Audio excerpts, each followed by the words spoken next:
certificate or makamatasan ng class using your mobile phones. So, reminder. Then, grading system. So, siguro ako ba nyo na question, ang manakal yung grado. Especially kung midterm, nagpo yung grado. Pero kung may ari ng finals, hidamay na. So, naroon mo na naman. So, attendance is only 5%. Wala din ang attendance. Pero kapag sinupit, kung kanunay ka absent, that will affect your PAPET means paper and pencil test.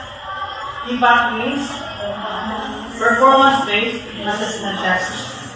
So, tapos naman lang na wala kay attendance. Okay, so, ngayon pa, so, nahalan, ma-assume ang instructor, pero assume ng better, hinala niyo mong gusto. Sa pagkanunan niyo ang kanunan ng absent. So, hindi mo na anak.